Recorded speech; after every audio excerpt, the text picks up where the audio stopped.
అది మైపాడు. ఈరోజు మైపాడు బీచ్లో ముగ్గురు యువకులు ఇంటర్ విద్యార్థులు గల్లంతయ్యారు. గల్లంతైన వెంటనే ప్రభుత్వ అధికారులు ఏదో హడావిడి చేయడం అయితేనే పోలీసులు మెరైన్ సిబ్బంది హడావిడి చేసి వాళ్ళని ఇచ్చేయడం కాదు.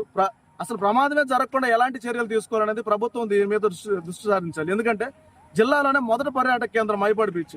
ఇలాంటి బీచ్కి వచ్చే సందర్శకులకు భద్రత లేకపోవడం అనేది సందర్శకుల పట్ల పోలీసులు మరియు ప్రభుత్వం దీని మీద చొరవ తీసుకోకపోతే సందర్శకులకు ప్రమాదం జరిగిన వెంటనే వాళ్ళ కుటుంబాలు అయితేనేమి, అదేవిధంగా ఇక్కడ పర్యాటక కేంద్రం కూడా చాలా దెబ్బతినే అవకాశం ఉంది. అది జరగకుండా ఉండడానికి లోకల్గా ఉన్న కొంతమంది గజేతగాళ్ళని కూడా సందర్శకులు ఎక్కువ సందర్శన ఉండే రోజు వాళ్ళని తీసుకొచ్చి ఆ రోజు అక్కడ హైర్ చేసుకుని అక్కడ వాళ్ళని కొంతవరకు అక్కడ పెట్టుకోవడము, అదేవిధంగా వాచ్ టవర్స్ పెట్టుకోవడం, అవేర్నెస్ అనౌన్స్మెంట్ చేయడం, అదేవిధంగా డ్రింక్ చేసి లోపలికి వెళ్ళే వాళ్ళని లోపలికి వెళ్ళకుండా చూడడం, వీలైనంత వరకు అసలు డ్రింక్ చేసే వాళ్ళని లోపలికి పంపించకుండా అక్కడ బ్రిడ్జ్ ఒకటి ఉంది, ఆ బ్రిడ్జ్ దగ్గరే డ్రింక్ చేసే వాళ్ళని బాటిల్స్ కానీ ఇంకేదైనా ఉంటే అక్కడే కట్ చేసే అయితే 50% డ్రింక్ చేసిన వల్లే ప్రమాదానికి గురయ్యే ఛాన్సెస్ ఎక్కువ ఉంటాయి. కాబట్టి డ్రింకింగ్ అనేది లోపలికి అలౌ చేయకుండా చూసుకుంటే ప్రభుత్వం 50% ప్రమాదాన్ని నివారించినట్టు అవుతుంది. అదేవిధంగా తెలుసో తెలియక కొంతమంది లోపలికి బీచ్ లోతుందనో లేదా ఇంకో ఆటల మీద పడి వెళ్ళిపోతారు.